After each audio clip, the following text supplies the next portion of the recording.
Good evening, everyone. Thank you so much for joining us this evening.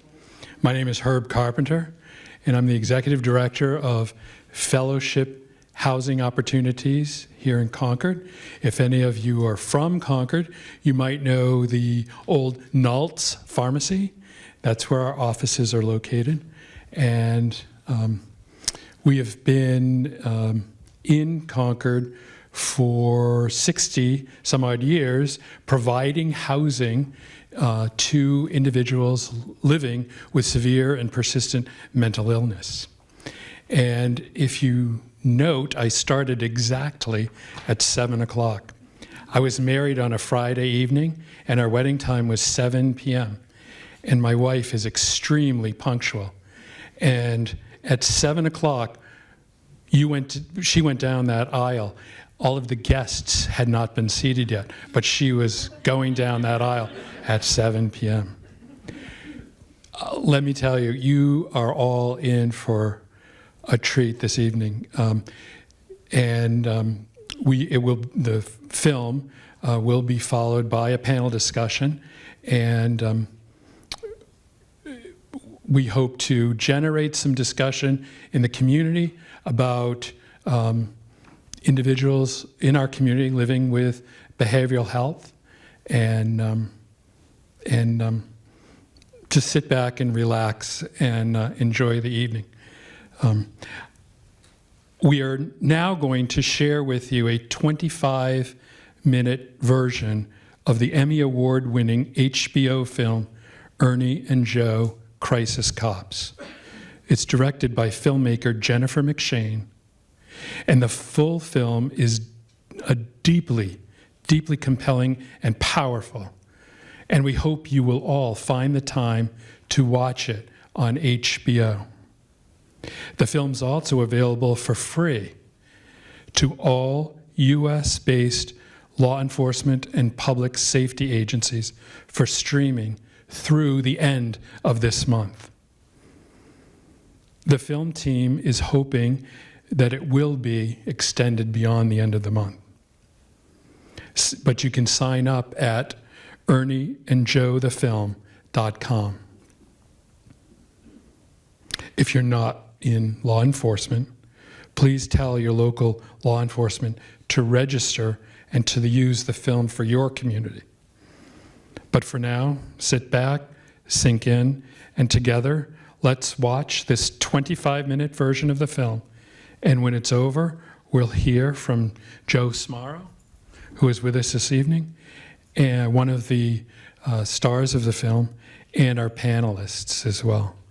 And please note that there are some scenes in the film that may feel traumatic, and remember, get the support that you need if it's needed. Thank you.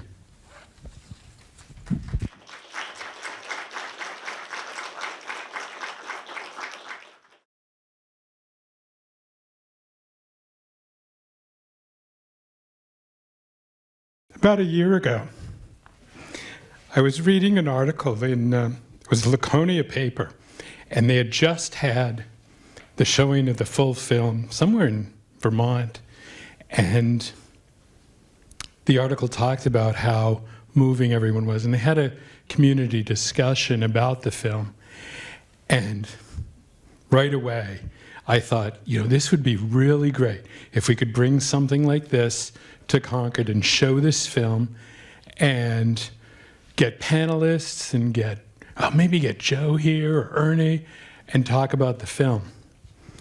And I thought it would be a great fundraiser for fellowship housing opportunities.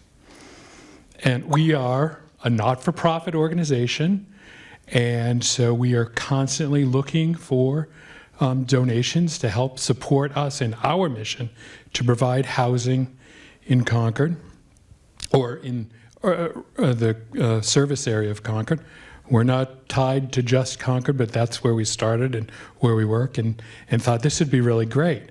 So I started putting all of the pieces together, only to find out that the film was still with HBO, and we were not allowed to charge any fee for tickets to see the film.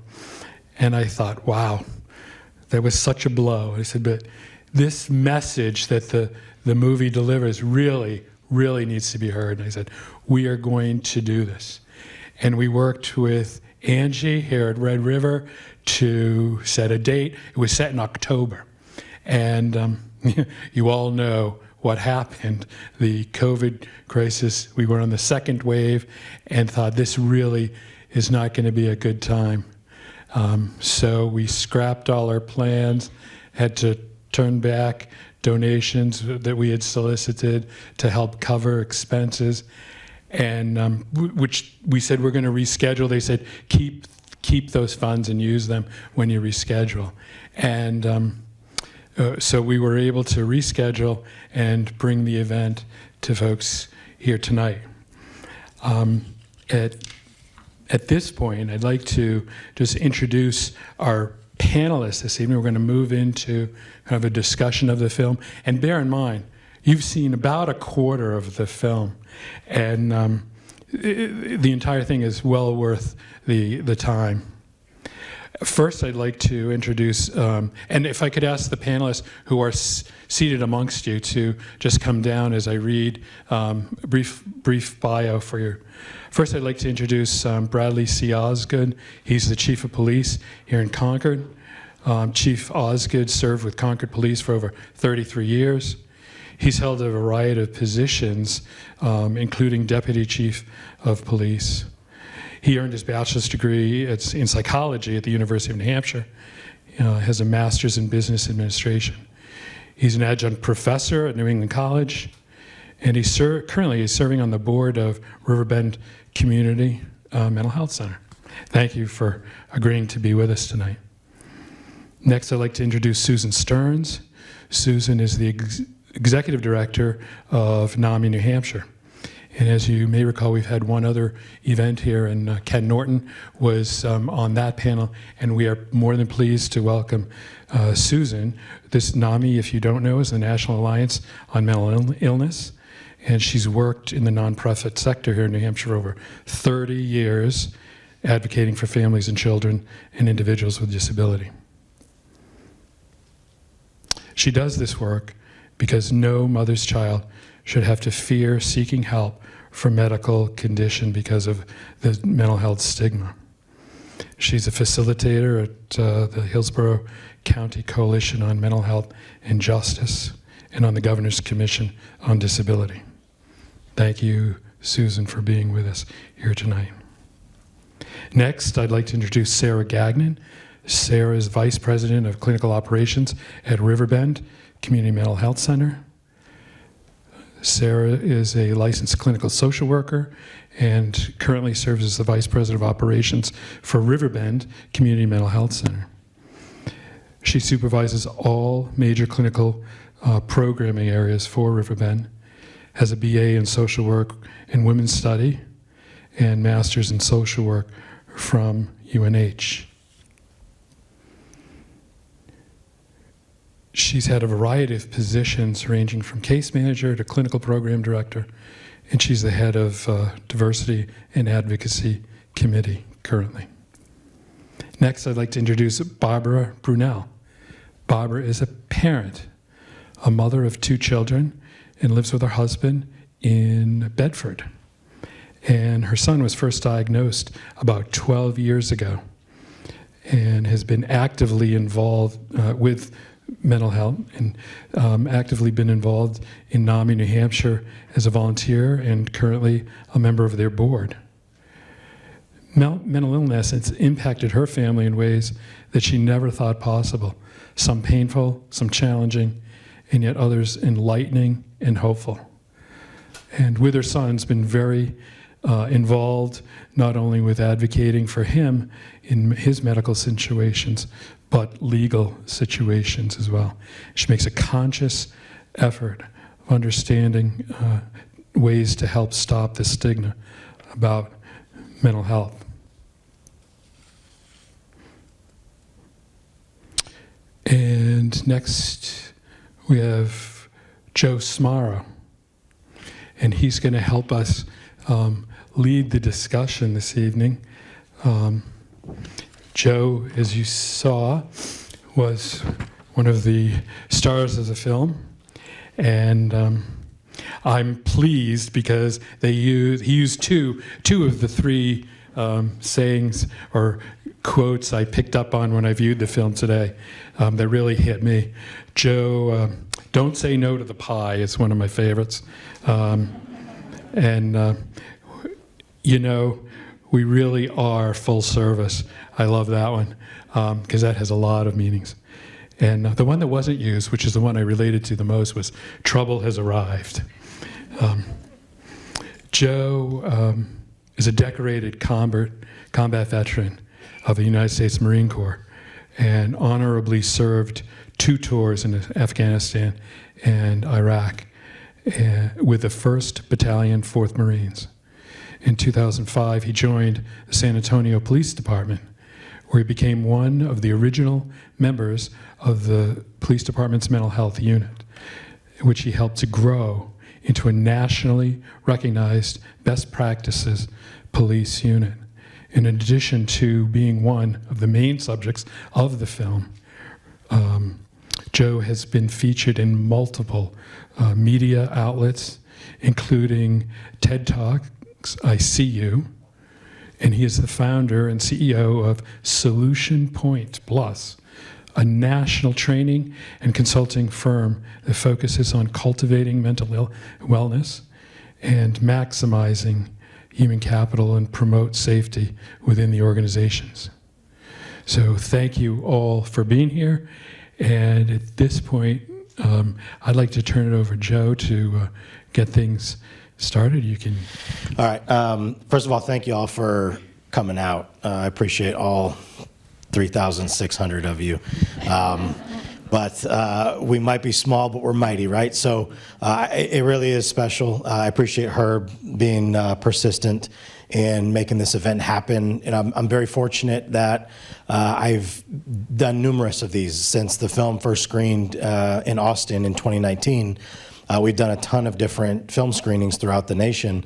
And it's been really impactful for me because I've learned the power of story. When I was told I was going to do this, I didn't sign up for this.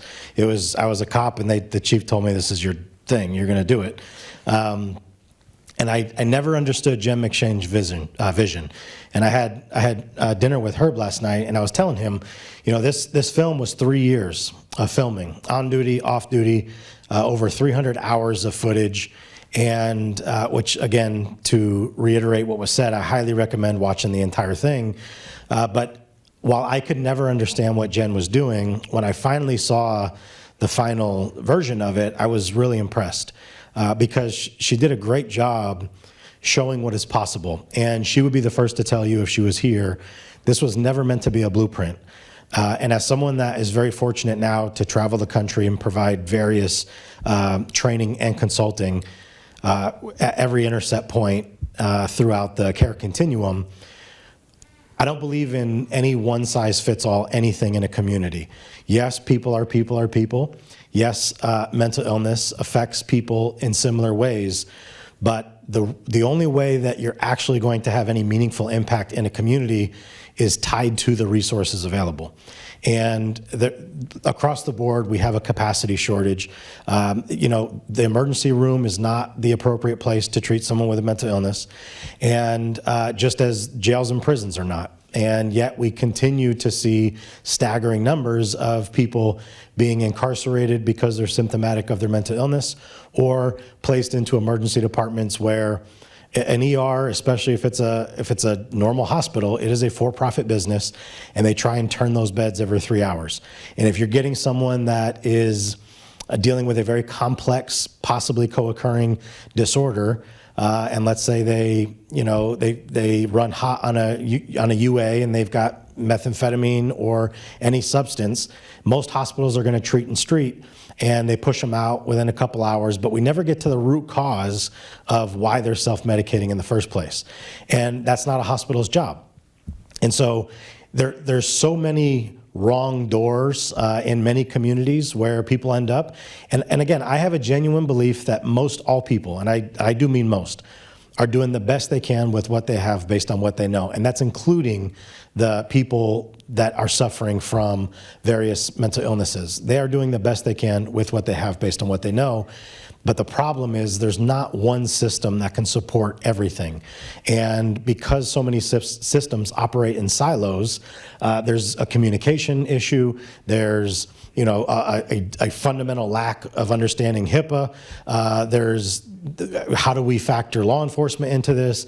Because there's all these initiatives now pushing for, I see it as a math problem, and I'm not good at math at all, but I see it as a math problem, and there's like these sweeping changes trying to be made where people think removing police from responding to these calls is going to be the fix, and it's not. It's simply not realistic, and I think we're very far away from that. And I can appreciate the desire for that, but it's just not realistic until we can train our community members to stop fearing mental illness, until we can train our community members to understand what symptoms look like. They're going to continue to call the police. And by the way, law enforcement is one of the most robust 24/7 operations that exist. Staffing is a huge problem for a lot of these care providers, and so police are going to be involved. It's not a bad thing if they have the proper training, if they have the ability and the willingness to do the right thing. But then that's just the first point, right? Then it's where do they go from there? And we can talk about jail diversion all day long and de-escalation, but the fact remains, if you have an officer doing the right thing and they spend an hour in the community on someone that's dealing with an acute psychotic event and they de-escalate them, they put them in the car, and you don't have a resource to take them to, it's almost all for naught, and then the officer becomes frustrated. And this is at every intercept point, right? The hospitals are frustrated because, well, the person probably doesn't have insurance, we're losing money on treating this person, and they're using drugs or they're on drugs, so that's the chief problem, let's just get them out. And then the facilities that actually are able to treat this population don't have the staffing or the capacity, as we all know. And so, again, with the film, I think it was just a great conversation starter. It's something that where if you can do the programs we have in Texas, again, not saying copy, but learn from. We're a red state.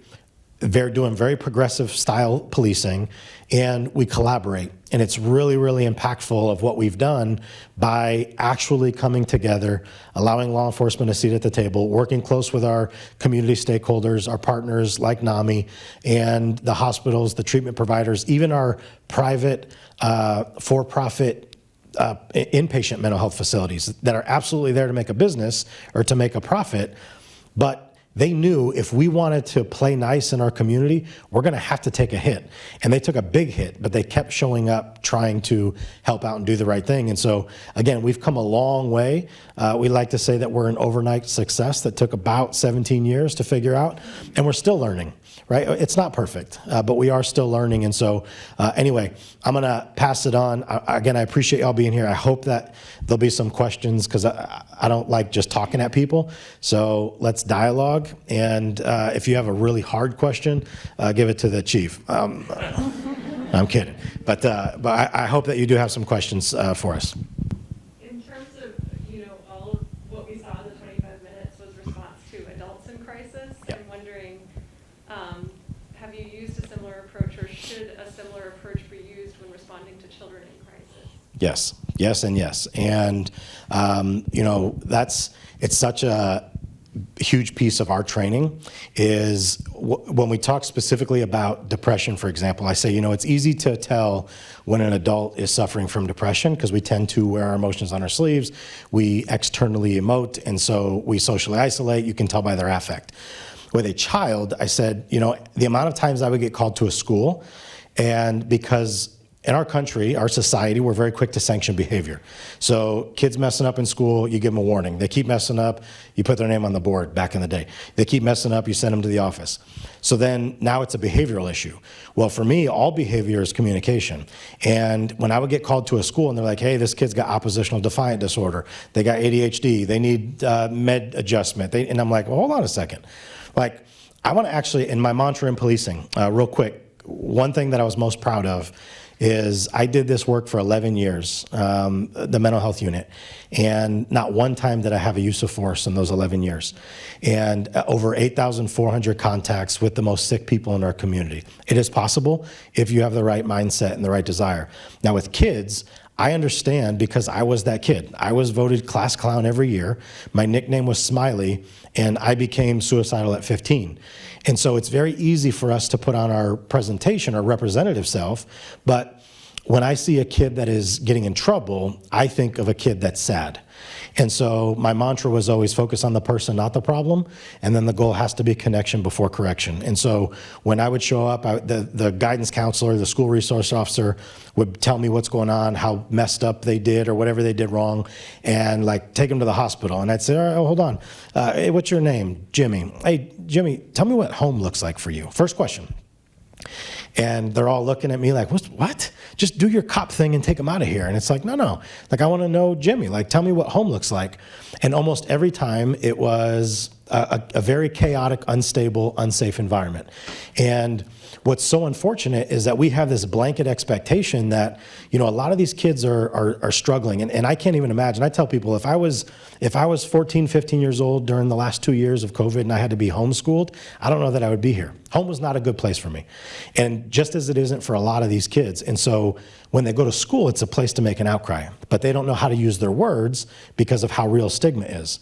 And if a kid raises his hand and says, hey, I'm really struggling because I don't know my father, or my mother's in prison or something. I live with my grandmother. My diet consists of like hot Funyuns and Monster. I get maybe 3 hours of sleep a night when my eyes burn out from Rocket League, Call of Duty, or Fortnite. And no one has hugged me or told me they've loved me in years. In fact, sometimes Uncle John comes over and does inappropriate things in my bedroom. But because I show up to school, you just expect that I'm going to sit there, pay attention, retain the lesson, go home, study, and do well on the test. It's so unrealistic. And then to punish them because we're missing the mark. And I think it's unfair that teachers are expected to be mental health experts, just as police are expected now to be mental health experts. It never should have been this way, but this is the problem with the pendulum swinging from deinstitutionalization and not having the appropriate community-based supported programs. Is it became a societal problem now of it's going to fall at the foots of every place, schools, hospitals, law enforcement, the workplace, across the board. And so yes, we do it with children. It's very similar, except the behaviors manifest differently, and but the techniques are the same. Because people are people, and when your desire is that connection, I think it's, I would say the one difference is it takes a little longer because kids maybe are afraid of consequences, saying the wrong thing, getting people in trouble, or they don't know how much to share, and so they're kind of wheels are spinning thinking consequences of if I open up. So really understanding the importance of having patience and not trying to force a resolution, I think goes a long way.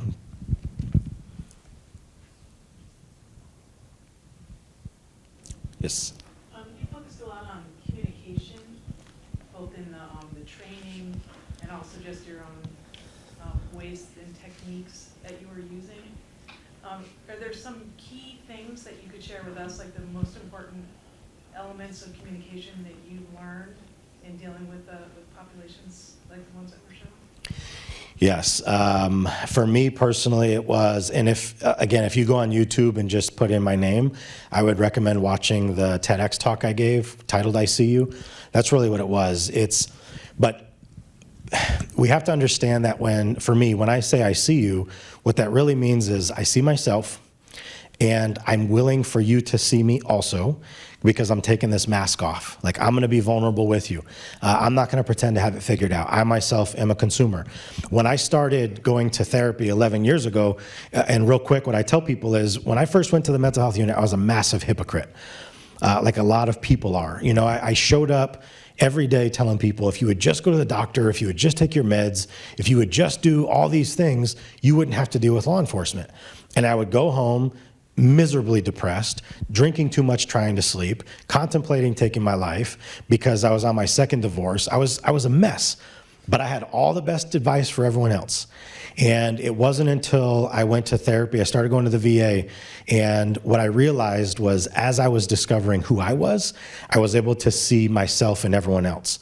And I realized that we're all, Dr. Susan David has a great quote that I love, and she says, "The price of admission for a life well lived is suffering." And I believe that we are all suffering at some level, somewhere, sometime.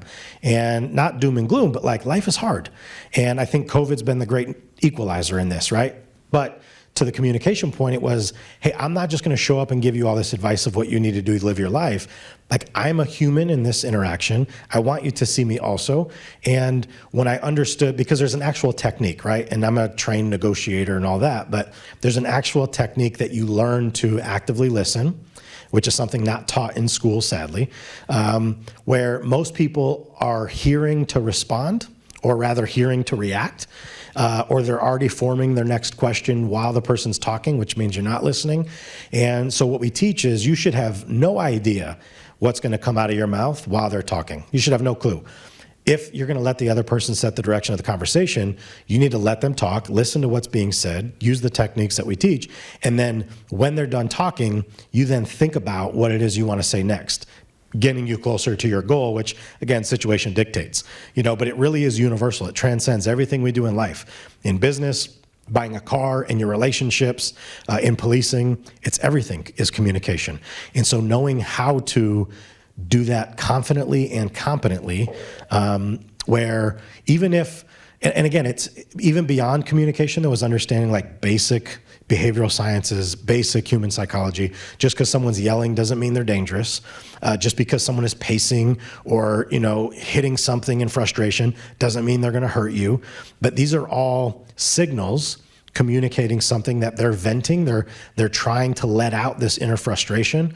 The problem is when we're untrained, we come in trying to control it, trying to stop it because we're uncomfortable, and that's where things escalate. And again, it's about trying to get them to mirror the behavior you want in return rather than telling them how to behave.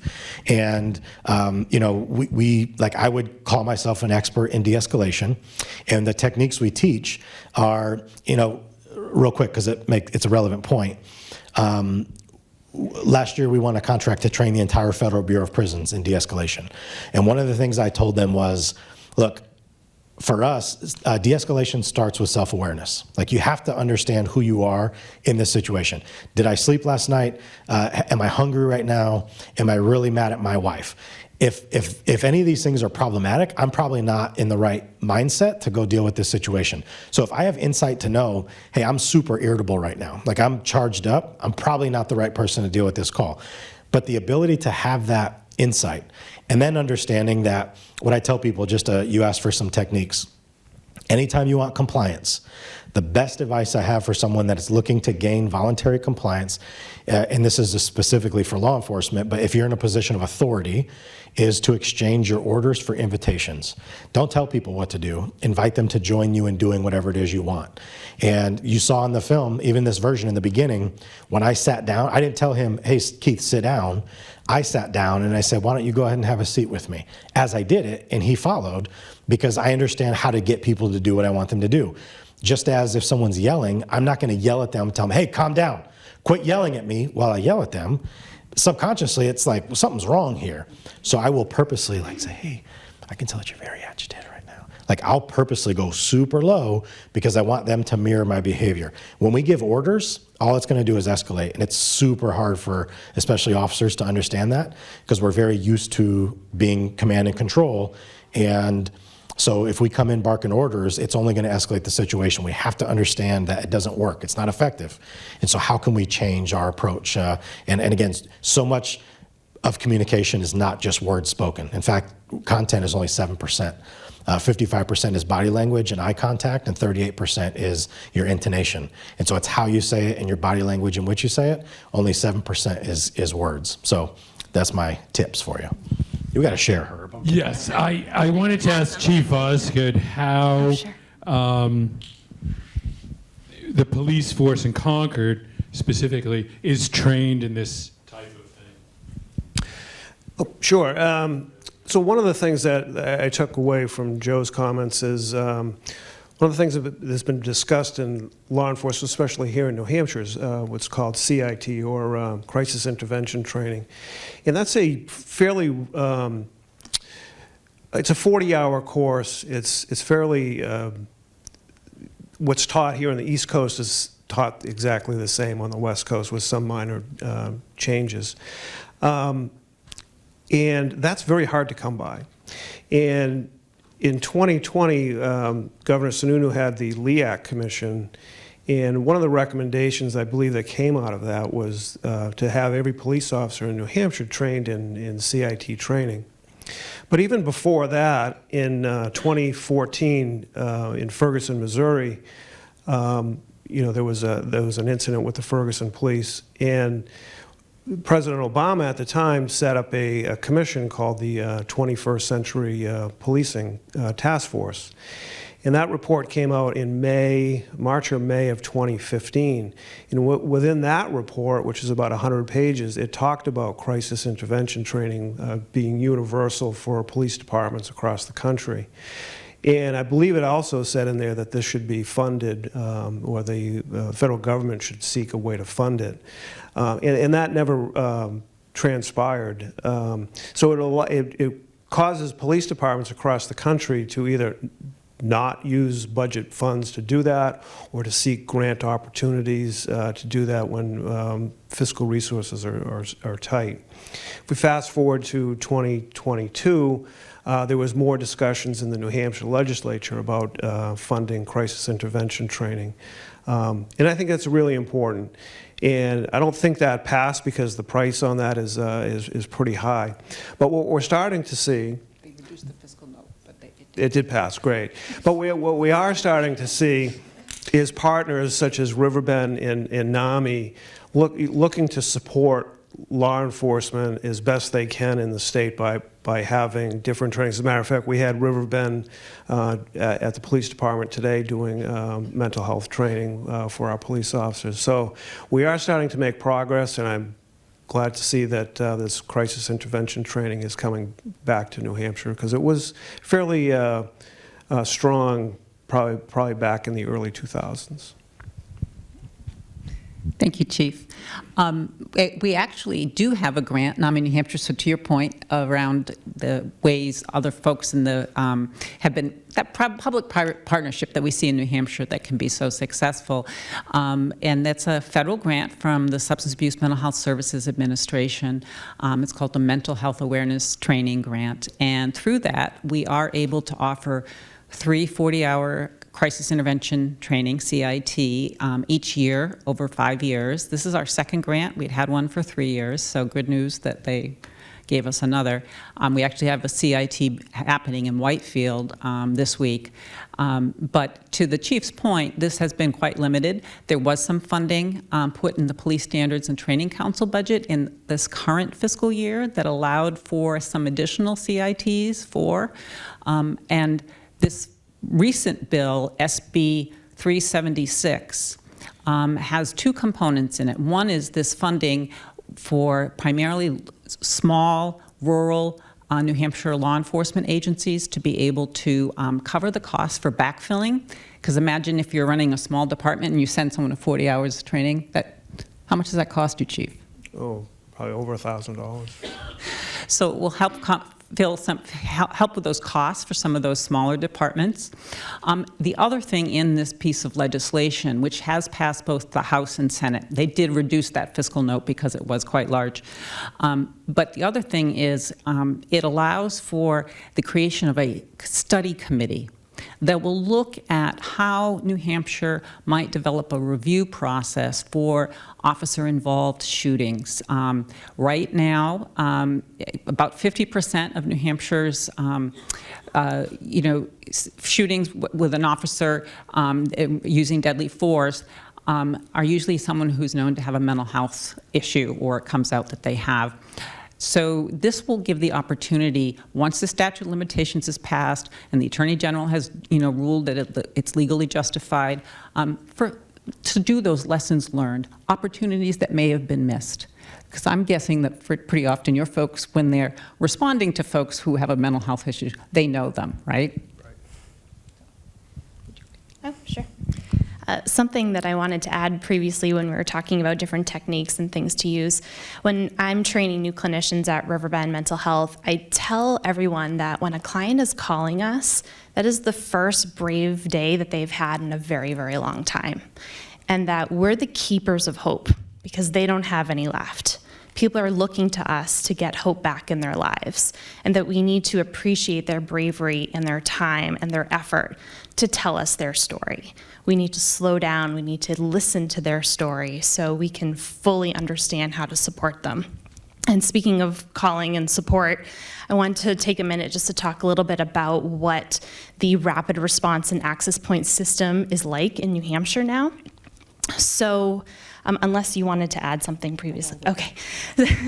So before January of this year, we only had 3 mental health centers in the state of New Hampshire that had mobile crisis teams. That was Concord, Manchester, and Nashua. As of January 1st of this year, every mental health center in all of the state of New Hampshire has to have mobile crisis teams. They're now called rapid response teams. And the state and the mental health centers have partnered with Beacon Healthcare to man a triage, or person, I should say, a triage line for anybody to call.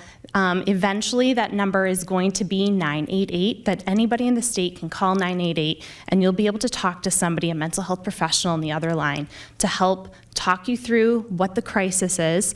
And if we're not able to successfully de-escalate over the phone, there would be a mobile crisis deployment of a team of a clinician and a peer, which is a person that has lived experience, to go out and do a deployment in the community 24/7. And then that team is able to also provide follow-up care. So as of January, this is a system that has gone live throughout the entire state. It's been new for a lot of us, but all the mental health centers are working together to make sure that this is successful. And Sarah, it was previously 3. Yes. Out of 10, there's 10. Correct. Community mental health centers in the state. That's correct. Just to add on a more personal note, as Herb had shared, I'm a parent, I'm a mother of a son with a severe mental illness. He's my adult son. And the techniques that Joe and Ernie employ, even though I've never met him before this evening, everything I witnessed in the film is what I witnessed with my own son in certain situations. And when I see officers following the same lead that you do, the outcome is incredibly heartwarming and hopeful for me as a parent. When I've seen, unfortunately, the other side, it's challenging and difficult and causes a lot of just emotional memory trauma.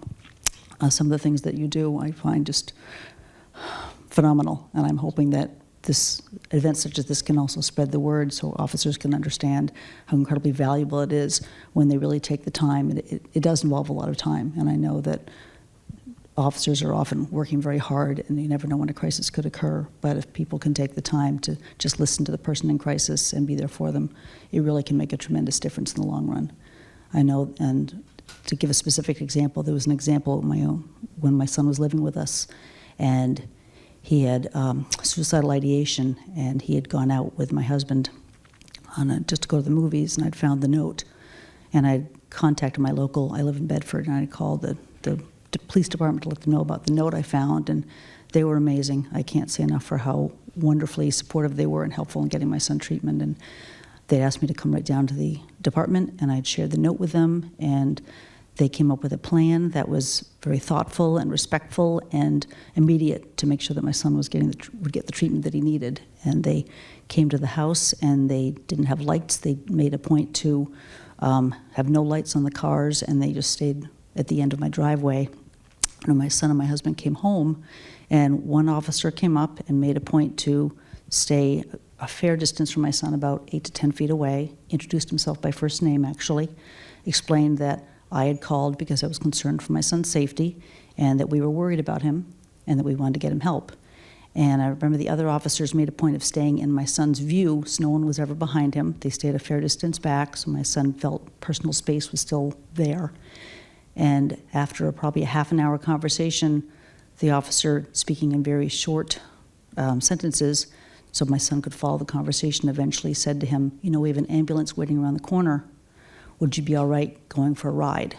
And my son paused, and he said, "Well, I'm going to give you a choice of, we'd like you to either get in the ambulance on your own, or we can help you get in." Those are your choices. And he said it in a very calm, respectful manner, and my son said, I think I can get in by myself, thank you. And he got to the hospital and he got the help he needed. But the fact that they were very thoughtful and took the time to really listen to my son's concerns and not rush through anything, I think made a situation that could have turned very dark and menacing and very difficult into something that was hopeful and gave my son the help he needed. Apply to anyone. Is there ever a time when you've had to either forego or overlook like either a protocol or like a broken law or something like that in order to do what was right for someone, and were you allowed to do so, and were there been any consequences, anything like that, but you knew that that was the right thing for that person? Yeah, so I promise I try not to be a rebel, but I genuinely believe that as we're looking at global change in this profession of policing, one of the things that we could look at is even possibly removing the term law enforcement, because I believe certain laws are supposed to be broken or are going to be broken. And what I mean is, if you have someone who is houseless in the community, rest assured they're going to eventually be in the roadway, and they're possibly going to be sleeping somewhere they're not supposed to be. And if we don't have the adequate resources for them, we know charging them is not going to work. We know writing a ticket for them, they're not going to pay it. We cannot incarcerate behavior. The history has proven this to us. And so, in a personal example on this is, we had our bike patrol unit in downtown San Antonio. There was a disconnect because some of the business owners were paying some of the homeless people $10 or $20 per night to sleep on their business stoop, as it's cheap security. Right? No one's going to break in if we have someone sleeping here. They're going to stay away from it. But then, because the city manager would see it as an eyesore, she was putting pressure on the police to say, you've got to write tickets. So Bike Patrol showing up and giving them a citation for something they're being paid to do, and that's a problem. So, I think something like that. Again, I'm not saying just get rid of everything, but I think subtle things like that. Another thing where, for me personally, because we did have a lot of autonomy.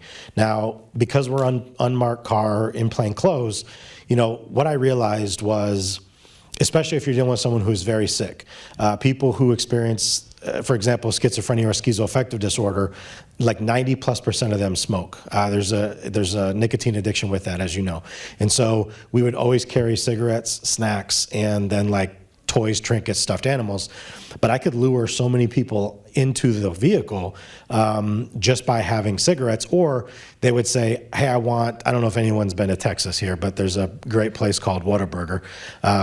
It's a staple. And so they'd say, I want Whataburger. And I would say, oh, great, let's go. I'll take you to Whataburger. And I'm a sick man, and so I enjoyed this because I'd go to the drive-thru, order for them, pull up to the window and say, and we have a cage in our vehicle, but I'm like, it's for the guy in the back, and they're like, what? What is happening here? So, but subtle things like that. To me, it's all about humanizing that interaction. Unless they have anosognosia, which is, a diagnosis where people who are very sick refuse to believe they're sick. Most people know there's something up. Most people know, especially if they've been through the system before, they know when they're sick. They know when you're going to take them to the hospital. They know when something's up.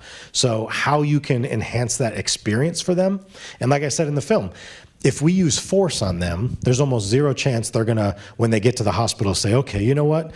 I really want to talk about my childhood trauma. They're so focused on the fact that you hurt them, you insulted them, you disrespected them, you tased them, and now they want to make a complaint, file a lawsuit, do all this stuff. They're not going to get treatment. If we can realize that we are a part, regardless, whether it's law enforcement, the paramedics, the clinicians at the facilities, that we're a part of the care continuum, we're going to ensure that we have a better outcome when we can all see ourselves as a part of the process. But sadly, too, in my experience of doing this, what's really frustrating, but it was just an identified gap, is when we trained all of our officers, they would do a great job in the field, de-escalating a situation, no force used, no handcuffs, get them into the vehicle, take them to a treatment facility, but then they encounter someone who's like, they're a licensed clinician or a nurse, and they're having a terrible day. And then they instantly escalate the situation. And I'm like, this is terrible that this is the first point to get them treatment. And the first thing out of your mouth is like, you gonna kill yourself? You gonna kill anyone else? Then why are they here? And it's like, hey, like, I just spent 90 minutes with this person. I'm gonna need you to like chill out or quit, but you're messing up my situation here. And so then we realized, like, hey, we have to also train these other first responders, and I do consider them first responders as well, nurses, clinicians, especially the mobile crisis workers. Just because you're a clinician doesn't make you an expert in de-escalation. There's no treatment modality that's going to work when someone's in crisis, acutely suicidal, and high on meth. You have to be very comfortable understanding human behavior. And, it's not the time we're going to run cognitive behavioral processing therapy. So how can we give them training on how to de-escalate? And all that did was increase their confidence so that they were able to better connect with the people when they're in crisis. Me? I was just, there's a question. Yeah, I have a question. Sure. You mentioned handcuff use, and that's been a big debate in New Hampshire for many, many years. And it certainly makes the situations worse in a lot of ways. So I was wondering a couple things. Susan, maybe you could tell me what the status is now about that. And then both the law enforcement personnel, if you could just tell me what the policy is and when you decide to use them and when you decide not to use them. Thanks, Valerie. I can't speak to use of handcuffs by law enforcement. I'll let the chief do that. But I do know that a few years ago, New Hampshire did pass a law because prior to that, the transport, when someone was being involuntarily admitted under the involuntary emergency admissions law in New Hampshire, they'd have to be medically cleared at the local emergency department and then transported to a designated receiving facility, most often New Hampshire Hospital. Prior to this law, they were typically, actually universally handcuffed or shackled for that ride. So think about it, this is someone who's been deemed to have a medical issue requiring they need inpatient care, and the ride you're getting to your inpatient bed has you in shackles. The law was passed to allow the discretion with the medical provider and the sheriff's department for that transport. So it varies on the situation and on the county, whether your loved one might be shackled for that ride.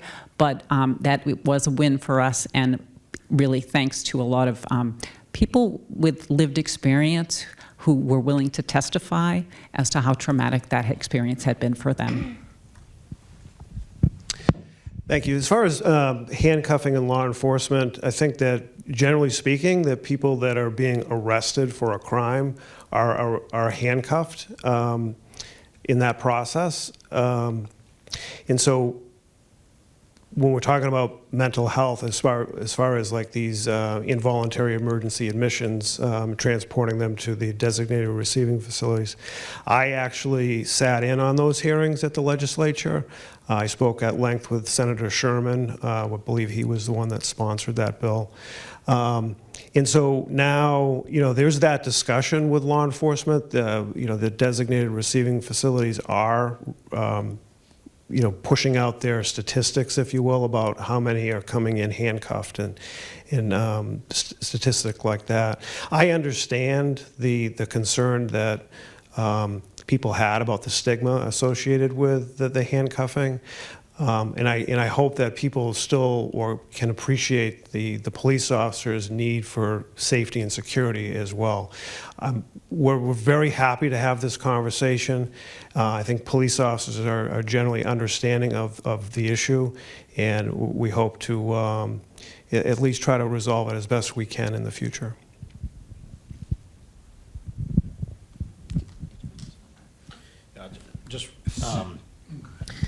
So one thing I would say too, and again, to Chief's point, one of the things that made us unique was most police departments are single officer units, and they transport on their own. And then when they get to that facility, they're by themselves.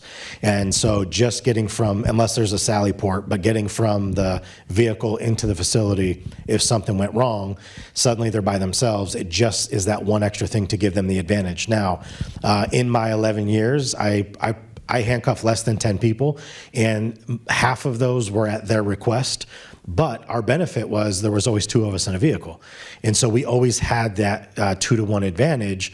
But, you know, I would also, because our policy did change, we were able to get our policy changed internally because it used to say shall. If you transport someone for any reason other than a courtesy ride to like get gas or something, but if you're transporting them, then you shall handcuff them, search and handcuff. And then through the CIT training and us pushing this because of our partnership with NAMI, and again, I can appreciate what the pushback was.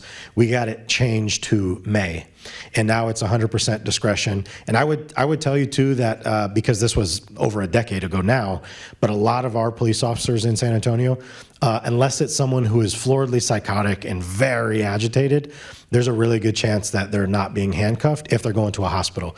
But it's all about that relationship established on the front end. And if they know what's happening, you know what's happening, you have that rapport established, you can predict pretty well, like, yeah, everything's benign here. But if it's someone who is very, very sick, completely detached from reality, unpredictable, there's a really good chance they're going to be handcuffed. And so, again, it's just till they get them in that facility. And it's, you know, it is unfortunate, but it's a safety issue as well. So we're doing the best we can with it. But, and yes, there are some people that still don't have that discretion, and that should change because an officer should be given some autonomy with that. Yes. Yes, you talked about the rapid response that began, I think, in January. Yes. A lot of times, because the 988 isn't really broadly, most people still call 911. Sure. Which would send rapid response, either police or, can they call the mobile crisis so that they're not necessarily, if they're not really necessarily equipped to deal with the emergency because it's a more behavioral? Yeah, I think that that's a really great idea and a really great point. I don't know of any situations right now in New Hampshire where 911 will actually transfer to rapid response.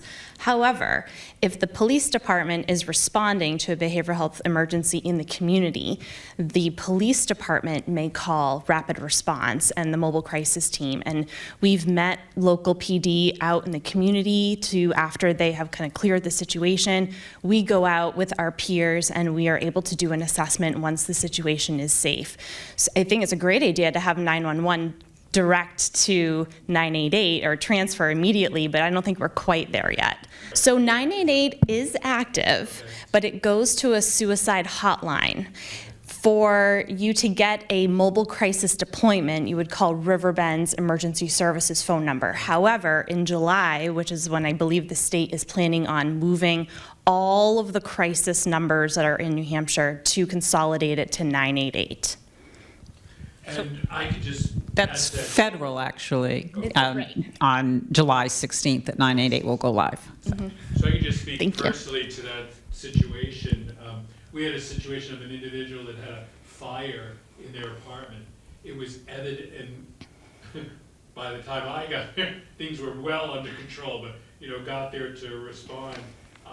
And it was evident to me that the resident, knowing the resident, that they were having some sort of they were off from what I knew. And the fire department in that case was the one that contacted mobile crisis on our behalf, if you will, to get them there while we sat and kind of tried to de-escalate the situation. And it was individuals from Riverbend that at that point responded, and it was just wonderful for that individual and for the entire situation. we're really fortunate that Riverbend and our emergency services manager meets regularly with JT, who's the deputy chief, and also John Chisholm at the fire department, that we talk about cases that went well, that didn't go well, and even talk about hypotheticals about, like, okay, in the future when things are changing, what are we going to do? How are we going to respond? And we have a great connection with our local PD. We partner on a lot of projects, and Chief is on our board, as you know. And we're able to, JT calls me whenever something didn't go well, says, hey, Sarah, we need to talk this through. And having that relationship means that we can both be wrong and trust that we're going to be able to move forward and be able to fix it together. One thing I'd add real quick too is just to plant this seed. We just started this back home probably a year and a half ago. We embedded a clinician in our 911 center, and that way there could be an initial screening, because again, it's going to take a long time. Even when 988 comes out, there's so many different areas doing it differently. Who does it belong to? Who's going to respond? Most of them believing they're going to handle 80% of those over the phone. I don't love that. I think that people need to have eyes put on them. And I do a lot of work in Iowa, and they have a 98% phone clearance rate on their mobile crisis line. And I was like, that is a terrible problem. But they feel really good about it. Like, oh, we de-escalate 98% over the phone. I'm like, no, you don't. But you're giving them the easy out. We've got to put eyes on people. And I think 988 is going to potentially exacerbate that. But depending on data, right? Because it wouldn't make sense if the numbers aren't there.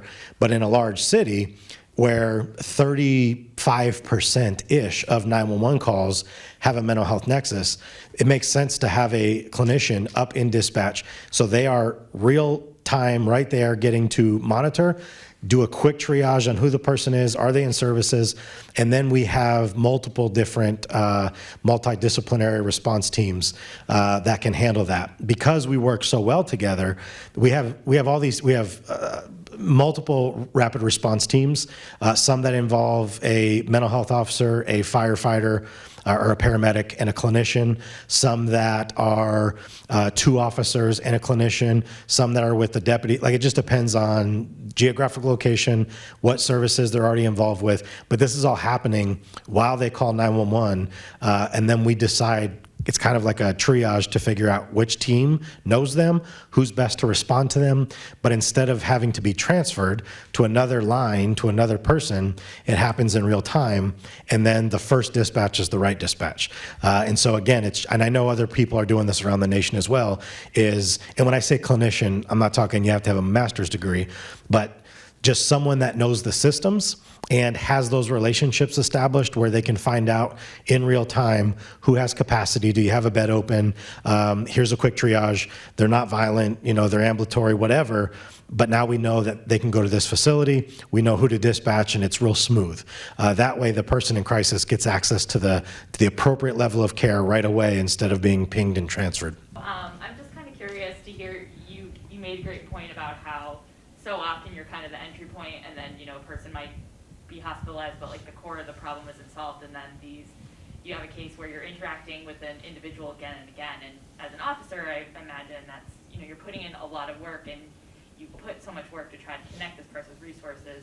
So I'm just kind of curious, what does that follow-up network look like in New Hampshire right now, and kind of what are those recurring, I guess, gaps that would help make your job easier, or I guess in an idealistic world, maybe you might not even have to have that.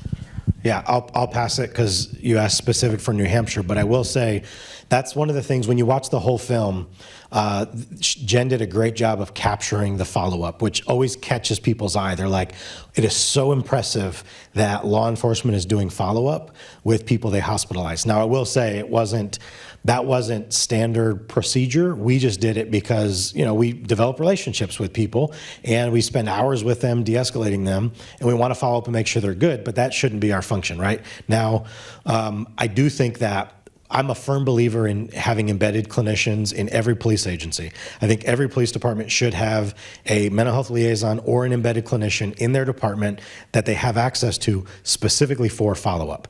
And they could, approximately the average caseload for a clinician is about 42. And so if you look at the size of a community, and again, I don't know population numbers here, but I imagine even just putting one clinician embedded, we've done this in several departments in several places, and they love it because it feels like it's a little bit less pressure on me as the officer to know what to do every time. I have this local expert that's part of the team that I can always go to. Like she said, whoever this wonderful JT man is calls her. That's all relationship established, right? So if we had Susan embedded in our clinician, or embedded in our police department as a clinician, the officers start to develop a relationship with her. And if I have a call last night saying, hey, I had this guy out at 2430 whatever street, it was a really strange situation, this is what happened, I can pass it to her. She can then go do the follow-up, the case management, and actually get them into care. And we had 3 embedded clinicians in our mental health unit. And we would always do the initial de-escalation, hospitalization. If it met the criteria that required follow-up, we would give it to them. And then they would do a follow-up immediately post-discharge, and then 7 days, 15 days, 30, 60, 90, and then 6 months. And as long as they were doing everything, med compliant, making their appointments, doing good at 6 months, then they would fall off. But it took those checkpoints to establish that relationship, to make sure they were doing well. And then from there, we actually learned, we have this program called PIC, which is the Program for Intensive Care Coordination, and we identified our top 100 utilizers of services. Our top guy had 360 emergency room visits in 1 year. It cost over $2 million to treat this one individual, and he was just lonely. He loved going to the hospital because he could talk to people, but he would show up and get discharged. And so the Program for Intensive Care Coordination was proactive, and it was law enforcement, clinician, and a paramedic. And we took those top 100 people, and we didn't wait for the 911 call. We just showed up, uninvited, pre-crisis, just to say hi, spend 30 minutes with them, and we saw a 67% reduction in 911 utilization from those top 100 people. Millions of dollars saved from that, because if we just sit back and wait for the crisis, yes, it's going to come, but can we prevent it if we're proactive? And oftentimes it's yes, if we create those relationships, which is why I give kudos to Mom here, because so many people with serious mental illness lose that connection with family. And those are the ones most often coming in contact with law enforcement, is because they become symptomatic, the families aren't there to kind of convene and corral it or get them into treatment. And so then it becomes a law enforcement issue, and if there's no family supporting it, it becomes a problem. And then finally, if you're not familiar with the sequential intercept model, I highly recommend that. And it's a framework. And the sequential intercept model, you can lay that over any community. And there's intercept points, 0 being dispatch, pre-crisis stuff, 1 being law enforcement, first responders, and then it goes into specialty courts, mental health court, the whole system. But you can do an overlay and identify within your community, where are the gaps, how can we improve systems of care? And it's a great way to start to look at how we can do things better, how we can improve our processes. But specific to New Hampshire, anyone else? But, so before we do Joe, I don't think it's going to ruin too much, but can you tell us the follow-up with the individual that was in the film that you took off the bridge? Yeah. So that was one of those ones where, and real quick on Kendra, because obviously Jen was very careful about using these people with that were suffering in crisis, and to the point where it was, hey, we want to make sure you're well enough to understand, we're going to sign a waiver. Do you know that we're going to do this? She actually showed Kendra before it ever went out to make sure she was okay with it. Really, really tasteful, because there were some people, we had some great cases that would have been really good for film, but the person in the 11th hour pulled out and said no. They're very sick, and they're like, I contacted the Attorney General, and they're like, no, you didn't. But because they said, I don't want you using this, she pulled out. And so it made it very hard on the editing team because it was constantly exchanging these things. But she had permission. And Kendra was one that we followed up with routinely. And if you watch the film, you'll see us, we actually follow up with her several times. The first time, everything's going great. The second time, we can't find her. She got kicked out of an apartment. She got into another toxic relationship, was getting physically beaten. So many police calls were called to that apartment complex, so they ended up kicking them out. Then we couldn't find her. Then we find her again. One of our clinicians was able to track her down through her sister. And so we just showed up. And again, she puts on this like, everything's great. You know, I'm so happy. I don't know why. Everything's incredible. And both the clinician and Ernie are like eating it up. And I'm sitting there like, this is a terrible, terrible lie. I see right through what's happening right now. And she was telling us what we wanted to hear. She wanted us to be proud of her. And so when we leave there, Ernie and Amanda are like, oh, she's doing good. She looks good. And I said, I don't buy it. I don't buy it. You know, we had to find her. She didn't reach out. She's in another relationship that's not good for her. But this is the cycle, right, of serious mental illness, substance use, and even domestic violence, right? There's a cycle. And so she would relapse frequently. We'd get her back into services. We helped her get jobs. She was doing well for a while, and then she'd fall out. And so it's just still, as of January of this year, was the last time that I heard, because Ernie met her for lunch. He's been retired, but he still keeps in touch. And same thing. She's got another job at Denny's, and we're kind of back on the treatment route, but we just wonder, like, how long is this going to go, sadly, you know, and it's just part of it. So I'm trying to remember the original question. But something that I wanted to touch upon, and I'll get to the follow-up piece as well, is a project that Riverbend has with the Concord Police Department called ACERT. So it is a response team specific for children and families that have been involved in a domestic violence situation or a drug overdose situation. We have a certain arrangement where these calls are tracked. And have you heard of ACERT? We use Handle with Care. Oh, okay. So it's a system that is nationwide, actually, and it started in Manchester. So we're able to track calls that come in that a child or a family was involved with, like I said, drug use or domestic violence calls. And then a team that includes the domestic violence officer, Officer Spalding in Concord, a Riverbend clinician, and somebody from the Child Advocacy Center will proactively go out to that family after the call has happened, but proactive in the sense that we don't want it to happen again. So we talk to them and say, hey, had a really rough week last week. Let's talk about what happened. Let's talk about services. Let's talk about getting you connected. So there's a lot of proactive things that are happening in the community similar to that. However, when somebody has been in some type of crisis, and there's lots of follow-up that is included in part of our contract that we have with the state. After a rapid response happens, we need to follow up within 48 hours. And when somebody's been to the emergency department, we follow up with them within 48 hours. Sometimes that client's not ready for services, and we have to meet them where they're at. We have to be able to respect where they're at. We'll give them resources. We need to be patient.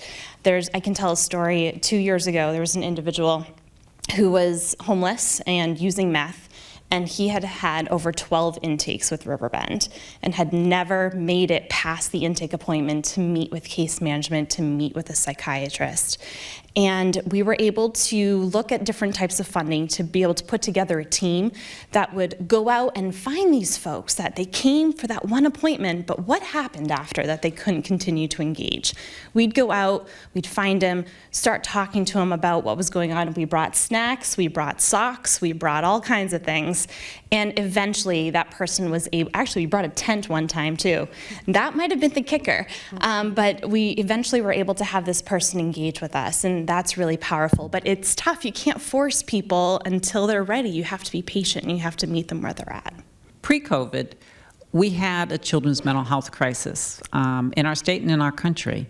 And COVID has simply exacerbated that. In the last little over 6 months, we have seen from the Surgeon General to the American Academy of Pediatrics, Psychological Association, declared that we do have a children's mental health crisis.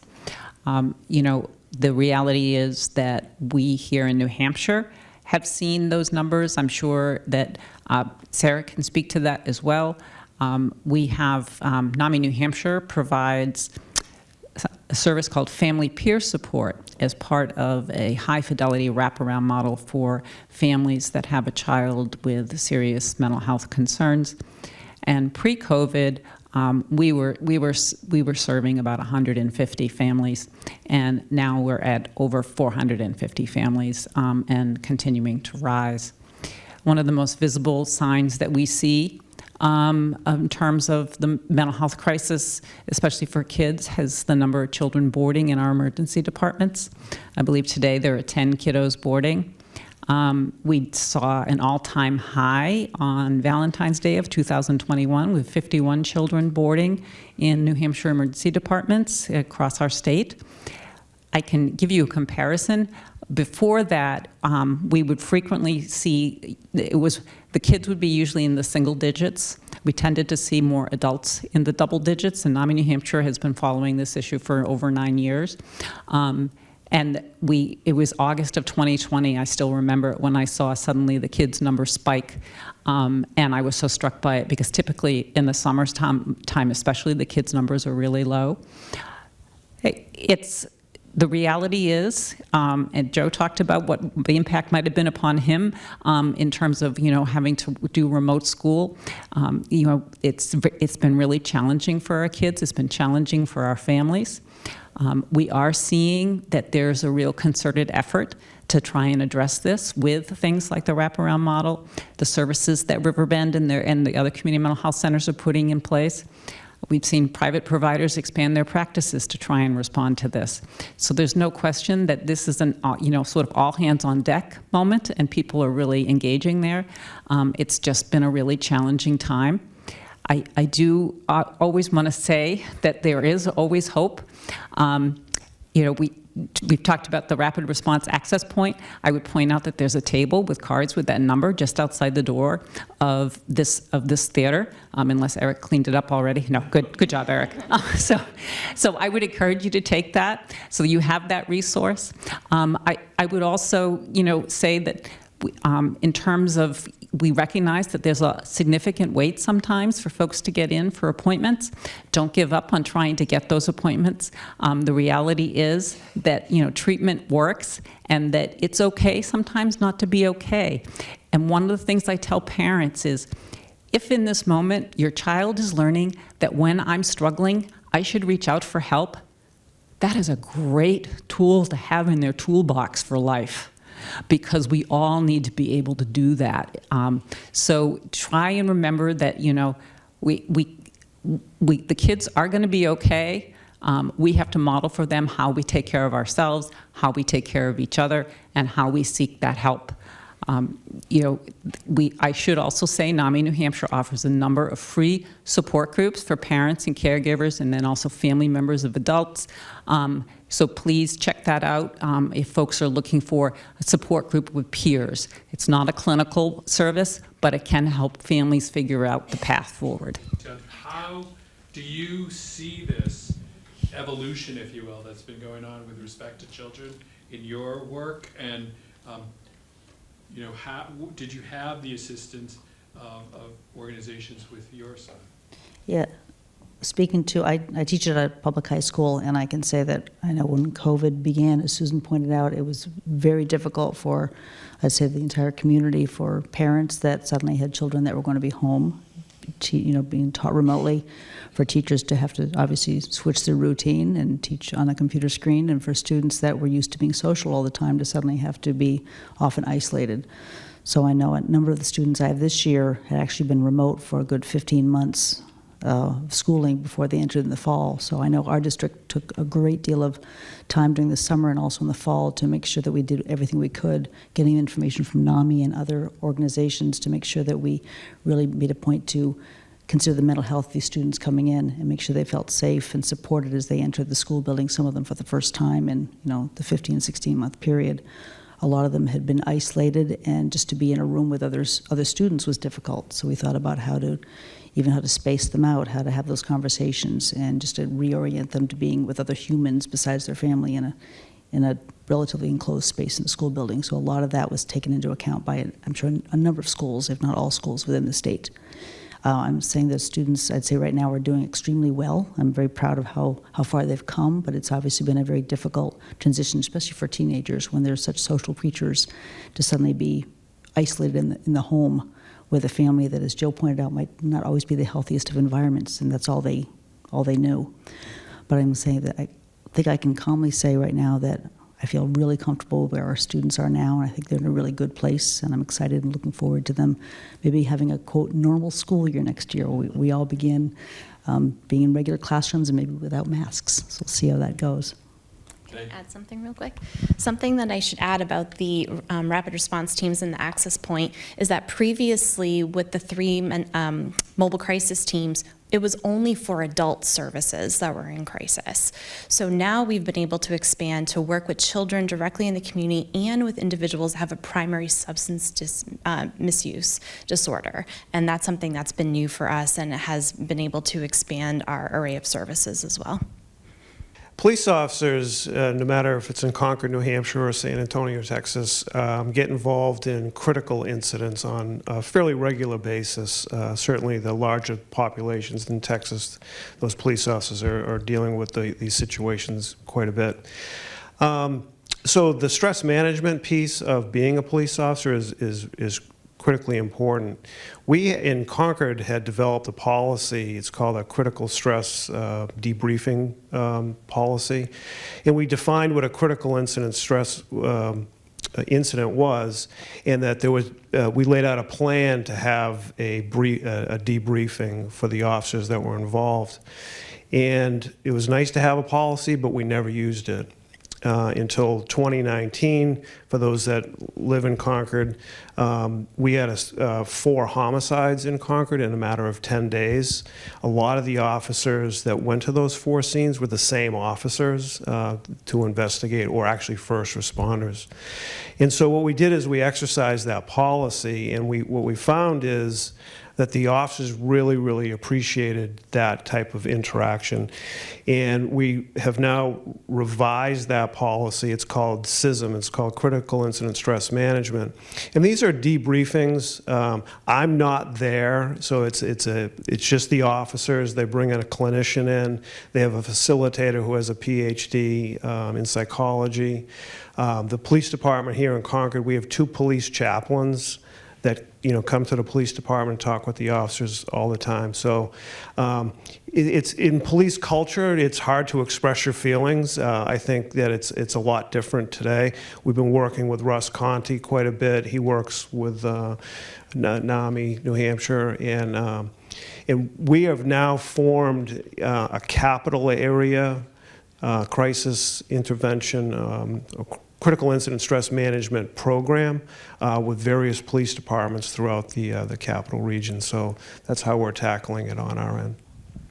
My question is for the chief, Susan and/or Sarah. Joe talked about about making connections before corrections and to focus on the person and not the problem, which I think is a bit of a cultural shift in law enforcement. And my question is, are you aware if the statewide training that law enforcement officers receive in New Hampshire at the police standards and training facility, have you seen any shift in what officers are initially trained, particularly as it pertains to people with mental health issues? Yeah, so when I went to the police academy in 1989, it was a 10-week program. Today it's 16 weeks.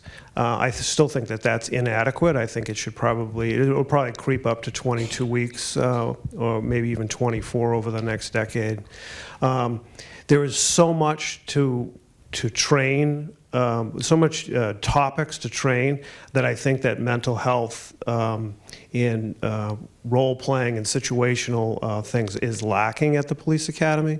One of the suggestions I had back in 2014 is they should actually incorporate the 40-hour CIT training right into the curriculum, and then require as part of your certification, recertification every year, is that you have an 8-hour refresher. This is government trying to get, a ball rolling, which is very difficult and it's very costly. But I am optimistic that we're going to see a lot of changes. Part of the governor's LEAC commission did talk about de-escalation training, implicit bias training, and that's required training. That's 6 hours, 6 hours of training in just those areas every year. So we are seeing forward progress. I can just say in that the times that I was a clinician working with somebody in crisis, when we were working with police departments that were adequately trained, every time we would call the police for help, they would say, okay, Sarah, well, what's going on? What do you think? And I was like, oh, what do I think? Oh, right, I'm the clinician who's trying to help somebody, right? What do I think about this?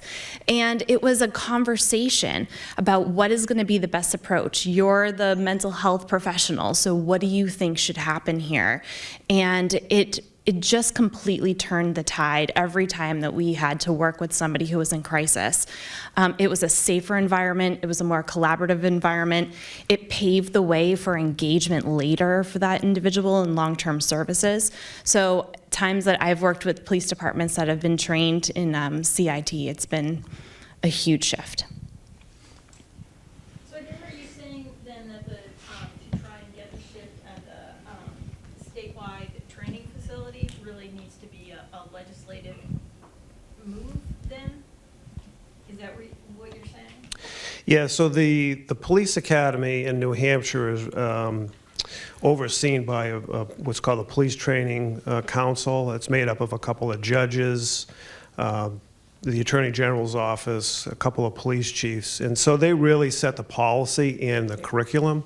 I know that the police academy is hiring a PhD to come on board to really analyze the curriculum and to revise the curriculum, and I believe that is happening. That job offer would start this summer. So very hopeful that we'll see some some very good changes with police academy training. Anyone else?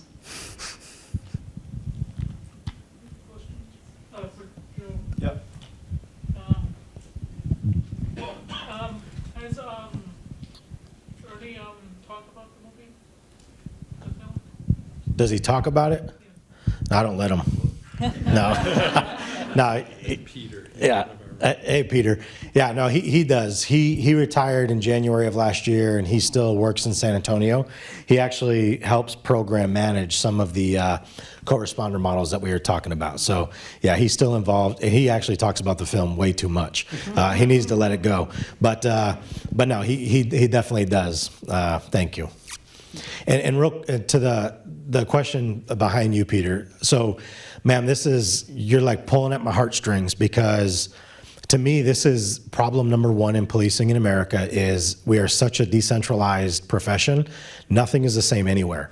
And, I'm fortunate because of the film that it's given me access to things that I shouldn't have otherwise. But I was just in D.C. 2 weeks ago now speaking on the Hill, and I talk about how if we want changes to happen in our communities, we have to stop thinking that these like one-off initiatives are going to have any meaningful change. And to change culture in policing is a massive, massive undertaking, but it can be done.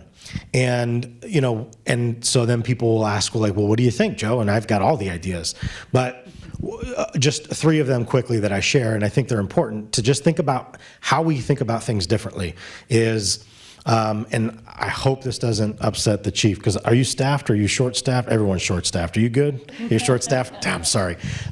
This isn't popular, but I think one of the things we should look at is the minimum age requirement to get into law enforcement should be 25. And the reason is because your prefrontal cortex isn't even developed till you're 26 as a man, 25 because women are smarter. But because we're still impulsive. You're still impulsive as a 21-year-old, 22-year-old person. In Iowa, you can be a cop at 18. That's a problem. And so that's one. Second is we have to have standardized police training. Now, I get that you're going to have different local and state laws, penal codes, that needs to change. But across the board, it should be pretty standardized curriculum. The fact that even the chief said his academy in '89 was 10 weeks, now it's up to 16.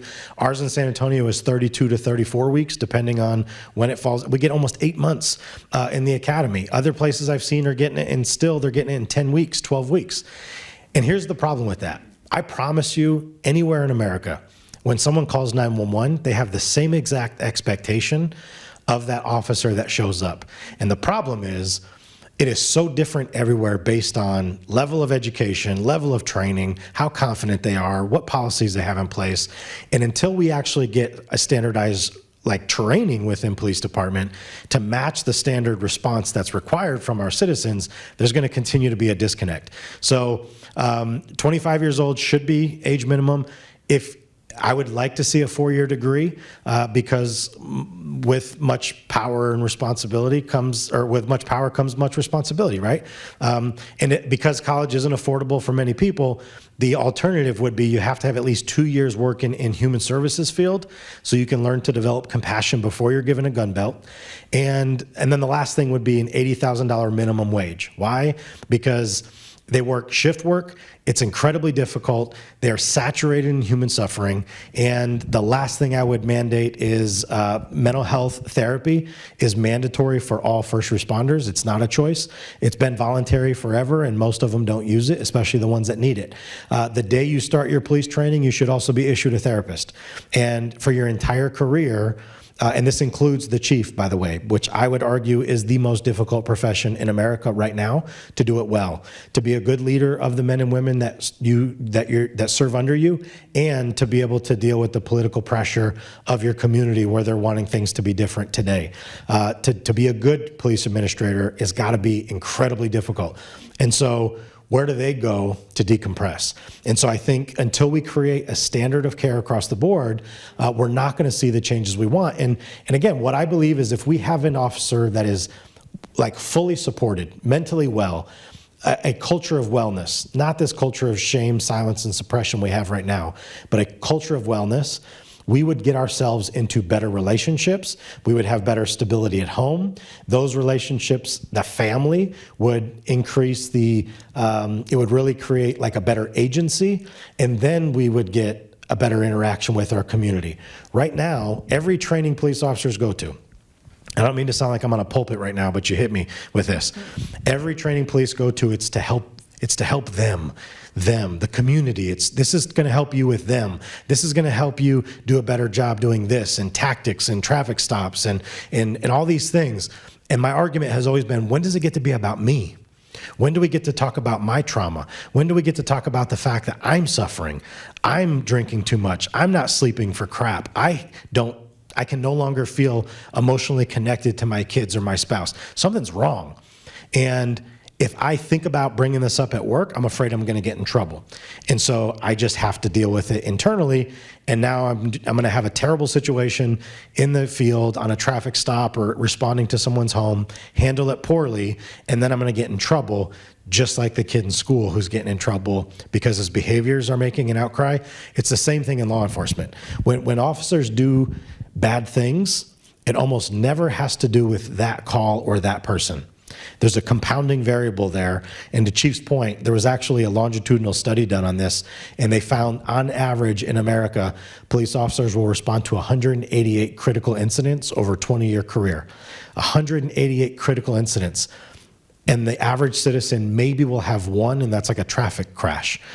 But police officers are saturated with this. And every year, every cop in America has to shoot their firearm for proficiency and liability every year. And more than 90% of them will never pull the trigger in their entire career. Yet, They have to shoot it every year, proficiency and liability. My argument is, I guarantee you they're going to respond to a traumatic event. They're going to respond to a homicide, a suicide, an elderly person getting abused, neglected, or exploited, a child being a victim of abuse, sexual, emotional, physical, and there's no mandatory process for them to actually deal with that. That's a problem. You want us to stay proficient with our guns, cool, but why aren't you making me stay proficient with my mind? And until we force it on them, they're not going to voluntarily sign up for it because of the stigma. And so we have to, the way we're going to remove stigma is by having internal champions, chiefs down, brand new patrol officers up, meeting in the middle saying, it's okay not to be okay. It's just not okay to stay that way. I've got to do something about it. And when we can start advocating for ourselves, again, when we show up for ourselves, we show up for other people. And again, I think that's the way forward. But again, I'm in charge of nothing. I just have ideas with no power. So, but I appreciate the question. Thank you. So I would like to thank everyone for being here tonight, and also thank all of our panelists for participating. May is National Mental Health Awareness Month, and this is our Fellowship House contribution to helping make a statement about mental health, and hopefully you've enjoyed yourselves. We are very fortunate to have Concord TV here filming the panel discussion. It will be posted to Fellowship House's website, so you can share it. And while you're there or on your way out, you can make a contribution to Fellowship House and our work that we're doing to support housing in the Concord community. And so with that, I'm hoping the panelists might be able to stay around for a few minutes in case we have some shy individuals in the audience. But thank you for a wonderful evening. I hope you found it enjoyable.